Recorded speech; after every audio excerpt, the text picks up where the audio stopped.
Good morning, Web fam, and welcome to the most international episode of Wine About Movies yet. Today, we are doing Crazy Rich Asians. My name is Brendan Nagle. I'm a crazy broke American filmmaker in Los Angeles. Across the country, we've got Chelsea here, an equally broke wine writer. I don't drink crazy rich wines, but I loved Crazy Rich Asians. It was a great movie. Just saw it today, so I'm excited to talk about it and excited for our guest today. This is going to be a great episode.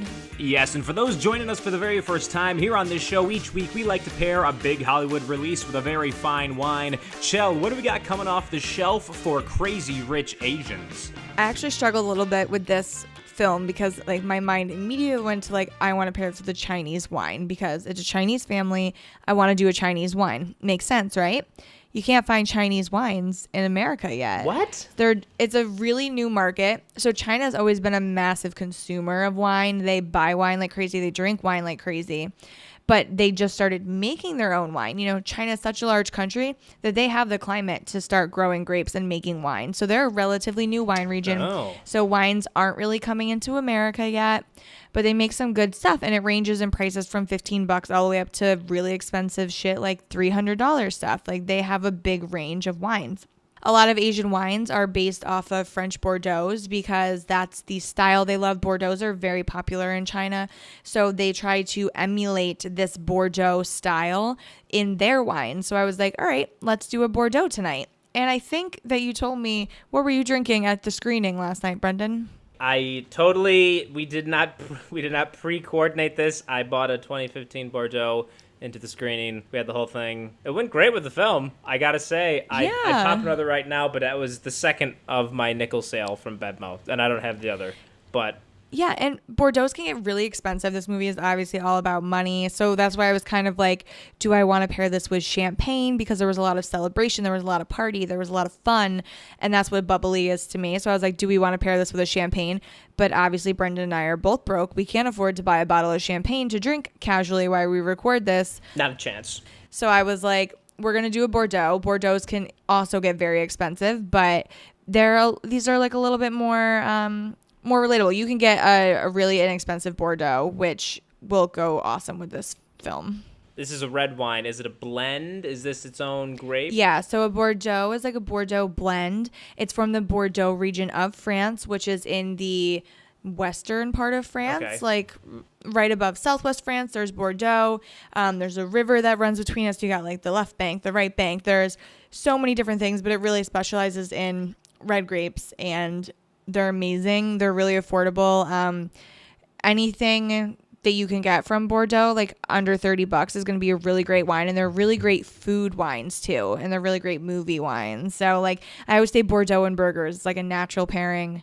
Go so good together. Under $30. All right. Well, we're talking Crazy Rich Asians. Let's play a fun little quick bit. We're going to call it Crazy Expensive Wine or Crazy Cheap Wine. Here we go. First one we're going at. This is the Dreaming Tree Sauvignon Blanc. That is cheap wine. That's Dave Matthews wine. Dave Matthews, like concerts? Yeah, Dreaming Tree. Dreaming Tree. How about the Domaine Le Fleuve Montrachet Grand Cru? Well, since your French is really bad, I'm going to assume that it's a really expensive wine. Yeah, and it sounds super French. Get this one. The average price it's a Chardonnay from the Côte de Beaune, the region in France. Average price. Côte de Beaune. Côte de Beaune. Côte de Beaune. Côte de Beaune. Côte de Beaune. Average price $5,400. This is the highest priced white wine from Côte de Beaune. Let's get to them for next week's episode. Sure, I'll contact the winery. Yes. How about a La Marca Prosecco? La Marca Prosecco is cheap. Anything Prosecco is very inexpensive. It's aged in stainless steel. It's sparkling wine. For anybody who doesn't know what Prosecco is, aged in stainless steel, not oaked, it's not rested on its lees, it's not aged, so therefore it's far less expensive than another bubbly would be. Gotcha. It's quick and dirty. All right. Well. Yep. How about a Domaine Leroy Musogny Grand Cru? I'm going to say it's expensive. Yes. I don't even know if this is a word. Music, M-U-S-I-G-N-Y. Musigny. I don't know that word. It's okay. Well, it's a Pinot Noir. It is also from Conte de Nuits, France. Average price $6,200. All right, I'm gonna stump you with this one. Have you ever heard of the Egon Müller I'm not even kidding. Trockenbeernesoli. That sounds like a German wine. Das stimmt. It's probably expensive. It's a Riesling coming in at $9,200. So our second most popular Riesling. It is Germany's most expensive white wine. The prices also continue to escalate with its popularity, of course. How about the Charles Smith Kung Fu Girl Riesling? Probably not expensive. Kung Fu Girl, is that what you just said? Yes, it is the Kung Fu Girl Riesling. Charles Smith. I'm gonna say no. Yes, it's $9 a bottle. Inexpensive. Yeah. Not the finest wine in all the lands. How about a Domaine de la Romaine Conti Romani Conti Grand Cru? Yeah, that's expensive. That's like one of the most expensive. Right you are. It is perhaps the most expensive, at least that I can find right now. It is from Continuity France, $13,000. It is the most expensive Pinot Noir in the world. But critics have only ranked it as the third best French wine. Chel, do you have a favorite French wine? No, I mean, I was just in Beaujolais, so I'm pretty partial to Gamay right now just because it's really nice. But like a white Burgundy is like amazing. A Bordeaux blend is amazing. A Provence style rosé. France just like knows what they're doing. Oh, well, they got it down. Give me some old Gamay. It sounds like it's really good. But tell me about this. Yeah. Oh, the naming conventions. I'm seeing a lot of bottles here with a Grand Cru on them. What is a Grand Cru? So that's a form of, how do I phrase this? So France has a bunch of different naming conventions. So like in France, you could either be a domain or you could be a chateau. And a chateau is usually in Bordeaux and a domain is usually in Burgundy. So like based on where you are, that can affect like what you name your thing. So if it was like Chateau Nagle, you might be a winery in Bordeaux. Or if you're a domain Nagle, you might be in Burgundy. Oh. And then a Grand Cru is like, there are different crus, which are different plots of land basically, and based on the quality of the grape and the soil, and there are certain standards it has to meet. It could be like a cru, a Grand Cru. There are different levels of wine, so like a Grand Cru is like the best. Gotcha. Okay, interesting. But the naming, because I see a lot of things, a lot of chateaus, a lot of domains. This is referring to literally the domain that it's from. Yes. Oh. So if it's a chateau or a domain or an estate, it means the grapes are grown and bottled and packaged all on the same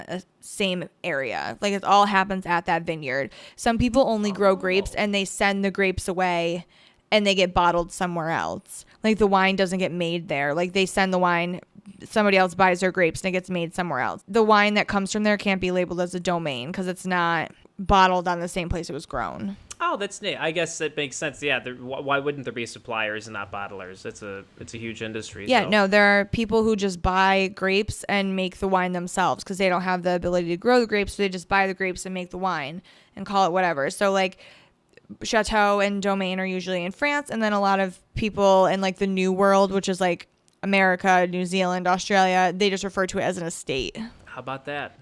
So like you've probably heard a lot of like the Nagle Estate in California, like, you know, that's like a lot of the same kind of thing. That makes sense. Oh, gotcha. Well, the more you know. Well, Chel, I mean, Crazy Rich Asians, this movie's getting a lot of hype lately. There's a lot of buzz going around. I figured we should totally get this one in because I have a friend out here in LA who the other day I saw raving about this film online. Her name is Jona Xiao. She is an Asian American actress here in Hollywood. She's a first generation Chinese American. Jona, welcome to the show. Thanks for having me. Tell us a little bit about yourself. Sure. So I've been in LA for quite some time, and I really feel like this industry has evolved in terms of representation of non-Caucasian in entertainment, which is great to see. And so I've been really fortunate enough to get to work with some awesome filmmakers and actors. So I've been on shows like Being Mary Jane, Halt and Catch Fire, Bones, Two Broke Girls, did some feature films,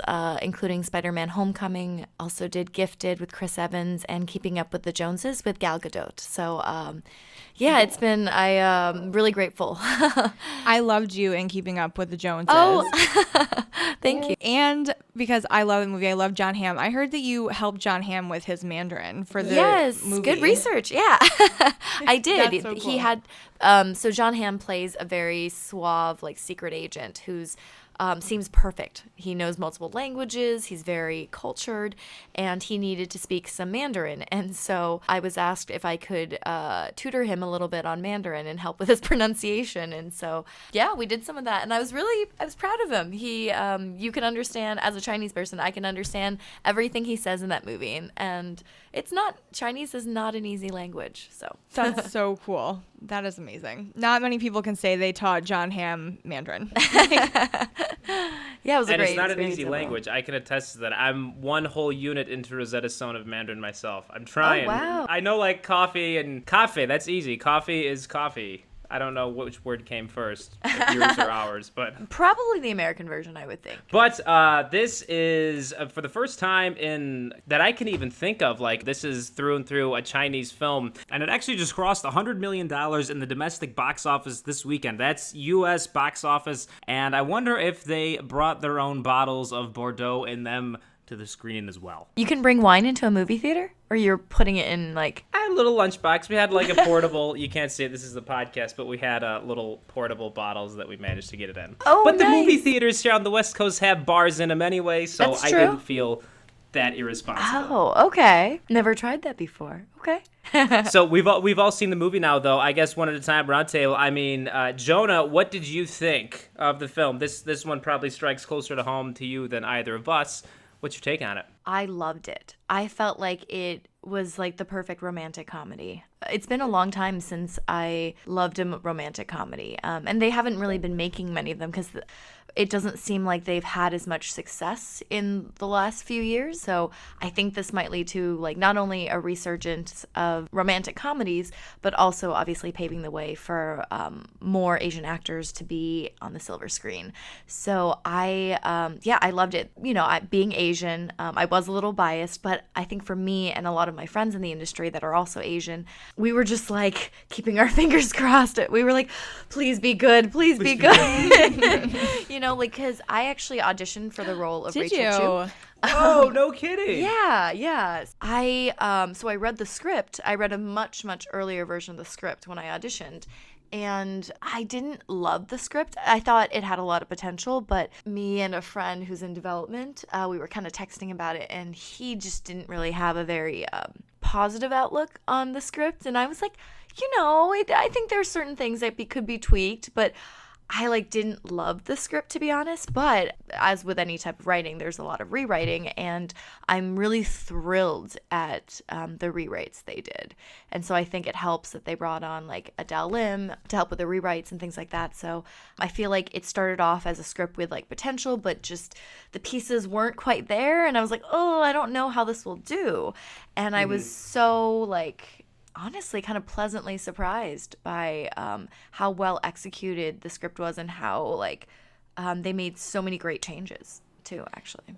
Yeah, I thought it was an amazing movie, and I don't know a ton about Chinese culture, but I feel like they really took their time to make everything as accurate as possible. You always hear about there being a tiger mom or whatever, but I feel like they really hit home on how much family values are, and how much your parents play a part in who you become in a Chinese culture. And I thought that was so interesting to see, because I've never, my mom was do what you want. My mom was Rachel's mom. She's do what you want.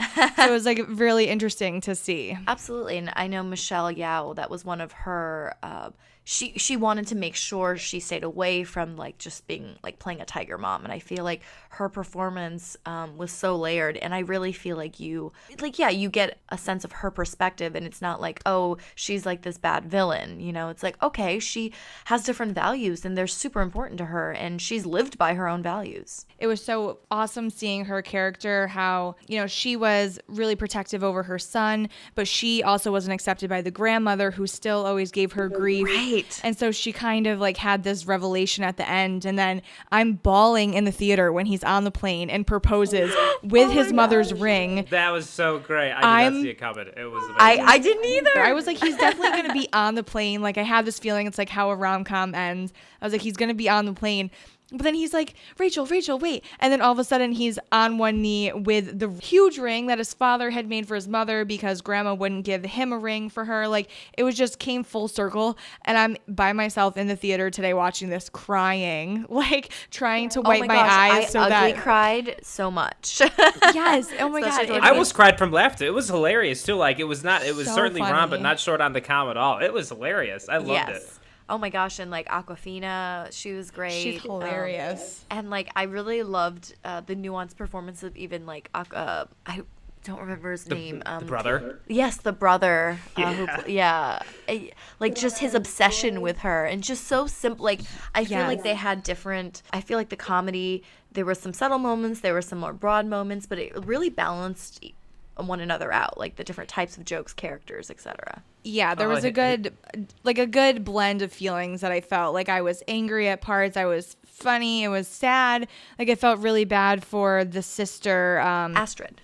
Yes. I feel very bad for her, but at the end I'm like, yes, like go solid girl. Walk out at the end too. I didn't see that. I kind of thought, we're gonna make up in a minute, but nope, that's fine. I thought she was gonna make up with them too. And she's like, you're a coward. I can't make you into something you're not. Yeah, that was a sick burn. Yeah, I was like, drop the mic. You're done. When I've actually watched the film twice in theaters, and the first one, it was at a pre-screening, and that moment, like everyone was like, oh, yeah. And I love just how I feel like the audience just goes on this like journey together. I really felt like very in unison with how other people in the theater were feeling based on their reactions. So that was awesome. As far as like a narrative storytelling like standpoint, didn't bring anything. I guess it didn't bring anything new to the genre in terms of a storytelling perspective. But as a Westerner who has been tragically untraveled outside of the 50 Nifty, that was amazing. I don't know like much of anything about Chinese culture, but the freshest thing about it was just we don't see that at all anywhere. And it was so... And Singapore, oh my gosh, we should all go to Singapore. That looks right? It's apparently like one of the cleanest metropolitan cities in the world. So are those trees? What are those things that like they're like the biggest Christmas trees in the world? They're like eco trees or something. I think they're like trying to grow. I've never been. Yeah, there's like plants on them and it's supposed to help like filter the air. I think they're like that makes sense. Yeah. But I literally want to book a flight to Singapore right now because it looked stunning. I didn't know this, but I recently learned that it's illegal to chew gum in Singapore. So they don't sell any gum, and it's illegal to sell gum. And if they see you chew gum and then like put it somewhere, right, like underneath like a park bench or something like that, you can get arrested and put in jail. Oh, I wonder if that's from the, like, if it's a pollution thing, or it's like, no, we're not commoners and we don't chew gum. I wonder what their angle there is. I think they also have like a zero policy for drugs too. Like you can be put to death for drugs, I'm pretty sure, in Singapore. It's like it's like no joke. Oh my gosh. I read that also like Adele Lim and some of the writers, they were very adamant about like making sure there was several scenes of shirtless hot Asian men. Oh yeah, notably, very her first half of the movie, a lot of Asian abs. Definitely got to say. Right? I was here for it. I was by myself and I was like, yes. Right? This is great. Yeah, and it's to help with the sexualization of Asian men because the representation of Asian men has traditionally been the opposite of that. Yeah. Like either the super nerdy asexual Asian male in entertainment, or like that's how they're being portrayed, or like this martial artist who like doesn't think about women. And the best thing about having like a full Chinese cast, it wasn't just like the studios strategically placed Asians in different supporting roles throughout the movie. It was like a full-fledged like ensemble of... For sure. I was excited because I know I think some of Harry Shum Jr.'s scenes got cut from the you guys see the scene at the end after the credits? No, I didn't. Oh no, I didn't even know there was one. Can I share it? I mean, yes, please. So it's at the it was like midway or at the end of the credits. There's a quick scene where Astrid is at the party, and then Harry Shum Jr. like is looking at her, and she like smiles at him, and then it cuts to black. So we're gonna get to see more of that storyline. They greenlit they're working on the development right now of the sequel, and so Harry Shum Jr. is gonna be a love interest of Astrid's. And speaking of abs, he's got a great body. He's a dancer. I worked with him on a project last summer. It's still in post right now. Oh. Yeah, I remember we played husband and wife, and we were in bed, and he was supposed to like have a lot on his mind, and I'm sleeping, and the director was like, "Hey Harry, do you want to like take your shirt off or leave it on?" And he was like, I'll just keep the shirt on. And in my head, I'm like, no, take the shirt off. Like, shit off. I was like, come on, everyone wants to see that. Like in my head, I'm like, don't ask him. So, Jona, you said something very interesting at the top. I did not know you'd auditioned for this. I mean, we've had some actors on the show before, other people that work in the industry. Tell us a little bit about, though. I mean, this was released by Warner Bros., a major studio in Hollywood. What's it like? I don't know at what stage in the game you auditioned for. I mean, tell us a little bit about that process. Sure. So there was, I believe, two main ways they were auditioning actors for the lead roles. One was it was like, I think part marketing as well. It was kind of like an open call, and people just submit tapes and they like hashtag and all that. Mine was through my representation, and so I got the audition from them there, and so I went in person. And what was interesting is they had different scenes for the open call versus the in-person audition, which I thought was that's different. Like, yeah, I'm like, okay. I remember, I know I did at least two scenes. The first scene was the opening scene where Rachel is in where she's teaching and she's playing poker. I did that scene as well as the mahjong scene. Oh, it's funny you mentioned that. So she was teaching poker and she's playing mahjong at the end. Or not at the end, but toward the end, because she's strategies like gameplay. Because she's game theory girl. Yeah. So no wonder she was so good at it.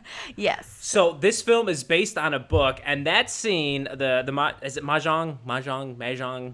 You got it. Mahjong was not in the book. So where Chelsea and I, we come from the same hometown, and the way that game works, like I've never played it myself, but I think you're just sort of matching up like-minded tiles. It sounds like it's ubiquitously played, though, in the East as pitch is to us in upstate New York. You've probably never heard of pitch, Jona, but like that's their version of pitch, Chelsea. Well, I know. They started like moving those tiles around. And I was like, this is like a really intense game of dominoes. Like, I don't know what's happening. It was like it's a very it's like a complicated dominoes / poker-esque game. Yeah, right. They were moving so fast and like switching tiles and doing all this stuff. And then Mom thinks she's got it at the end, and she's like, yeah, look at my hand. And then Rachel's like, yeah, look at my hand, Mom. And she just like gets up and walks away. And I was like, so that, because you wouldn't really know it unless you understand mahjong. So basically why she lays down her tiles is Rachel's not that she won, but she's showing, hey, I could have won and I gave you the piece to win. Oh, didn't know that. Yeah, I could see how it definitely, like at first I was like, wait, did she have a better hand? Like I was like, did she have a better hand? I was like, no, she's saying, hey, I gave you the tile that I would have won with and I let you have it. So I'm letting you win. I guess it makes sense because she was holding that one tile in her hand and like going back and forth with it and like putting it back and taking it back out.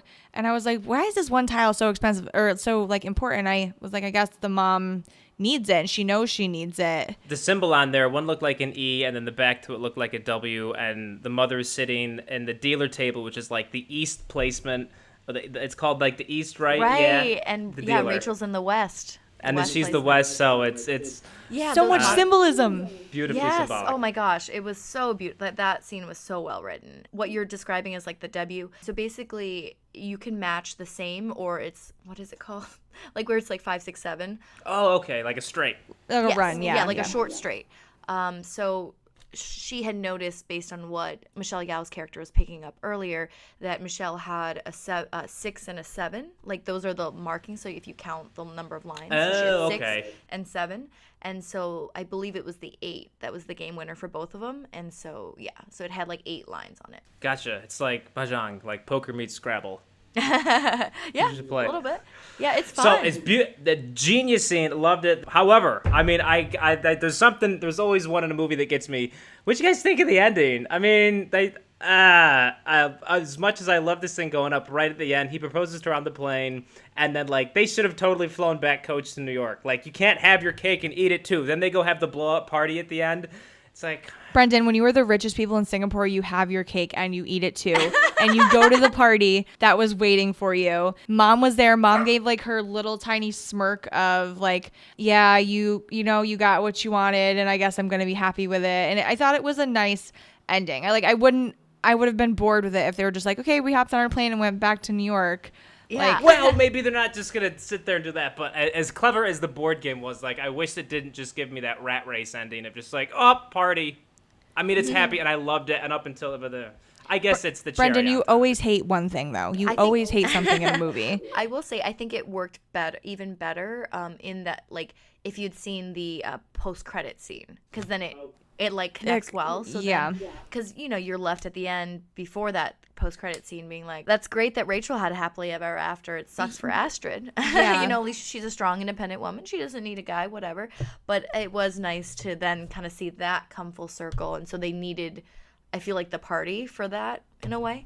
To kind of set it up. I think they were hoping for a season, or like not a season 2, like a sequel the next. So I think that was like it's a trilogy. Yeah, I feel like a lot of movies end that way with the hopes that they leave some things open-ended so that there is a possibility to make that next movie if they need to. Yes. And right now, the American version is coming out in like a week. It's called Mamma Mia, Here We Go Again. Yeah, and Has it's anyone the seen Mamma Mia? prequel. It's the prequel. Oh, I thought it was a sequel to that. No, it's Meryl Streep as mom. I think it's like as her as a kid and like how she got pregnant with the daughter and like it should be called like There We Went Before, not Here We Go Again. Whatever. It's okay. It seems like this story, it reminded me of something, I can't think of what else it is. It's just like where the commoner marries the prince or the princess, it's not a tale as old as time. But what movie am I thinking of? I'm sure there's at least one quasi... Aladdin.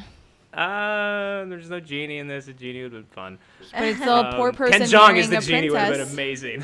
I was gonna say that in a different way, but like The Notebook and also what's the other one? Oh yeah, was she rich in that? Yeah, she kind of was. Yeah, she came from money. Yeah. He didn't. Becoming Jane, I really like that movie as well with James McAvoy and Anne Hathaway, where she was not like rich, but he was well below like who she was supposed to marry and fall in love with. So yeah, I love the whole like forbidden love. Oh yeah, me too. Like love is blind. You love who you love. Like I love it when there's like, oh yeah, I'm rich and like I never told you about it, and then the girl's like, holy shit. The only thing I wish is that she didn't seem so excited when she found out he was rich, because then it was like when they were in the plane and she was like, wait, we can't afford this. He's like, oh no, my family does business with the airline. It's just a perk. And then she was like, wait, so you're rich? And like her face lit up, and I was like, I wish she was like a little less excited about him being rich. I see. It'd be tough to downplay that. I'd love for my the face would girlfriend be to spring like it on me, but my face would be like so excited. I'd be like, you should have told me this 6 months ago. Like we could have had a way better life. Like what is happening? Yeah, because he seemed to live by very very normal means. Well, what's he gonna do now though? And that's my other thing at the ending. So like, I know they're all throwing a party, but not the subtext, but the next day it's like, okay, friends and family that missed me back in Singapore for so long, I'm leaving now to go. I'm leaving. Has anybody read the they're books? Happy for him. Has anybody read the books? Do they end up in Singapore? Because like that's what in my mind's gonna happen in the second movie, is that like they're gonna move to Singapore. I'm 3/4 of the way through the audiobook for the first book. Okay. So I'm not there yet. I'm like I'm still in the wedding part.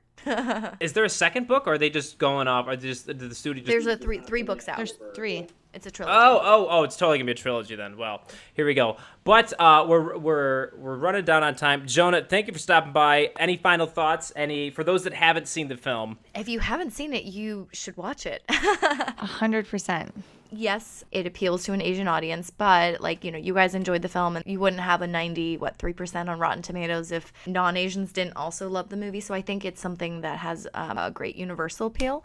And I love this month of Asian August that we're in right now. It's become a trending hashtag.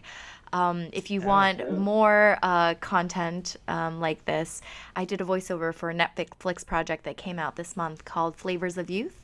So it's on Netflix right now. Ross Butler is in it, so is Evan Rachel Wood. Oh, I love her. Click the link down below. Check it out. Yeah, and then if you guys if any of the listeners have any questions for me, you can find me on social media at JonaXiao. Perfect. Jona Xiao. Yes. Jona, thank you for stopping by. Jona, I met, just backstory, everyone. I know Chelsea from way back, but Jona and I met at the world's biggest beach flag football meetup down at Santa Monica Venice border. Come check out, come play with us Sunday. You still playing, Jona? Every once in a while, yeah. If I have You time, did flag football in high school, right? Oh, I played lacrosse in high school. Lacrosse. You were like an All-American or something lacrosse player. All state. And you can carry, what's this about a 300-pounder in your IMDb, in your bio? You can piggyback a 300. Tell us, please. Yeah. Sure. It's the fun fact that helped me get on Wheel of Fortune years ago, which is that I can carry anyone up to 330 pounds. So I've raised money for like charities and organizations, like That's betting on Dang. that. that's amazing. She's tough, too. Well, folks, check out Jona Xiao online, on TV, in a movie coming soon to a theater near you, perhaps.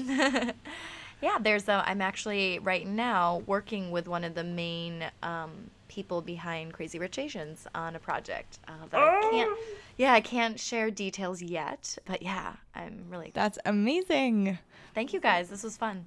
Thanks for taking the time. You sound insanely busy, so you dedicating any of your time to our little old podcast is very appreciated. No, this is great. No, and I love that you guys are featuring this film. So, and thank you guys for watching it. I know it wasn't even in like our original thing, and Brendan's like, "Hold up, this movie is getting like rave reviews." I didn't even know about it until like the press was rolling, and Brendan's he's like, "We got to put this in." So we scrapped like one of our oldies movies we were doing because we were like, Crazy Rich Asians needs to make its way in here. Oh, yeah, because it didn't, Warner Brothers did put some marketing money behind it, but they started marketing it early, but a lot of people didn't know about it, and so they tried to do, the filmmakers were very confident that if people just like watched the film, they would love it. So for like the last couple months, they've been doing some free screenings.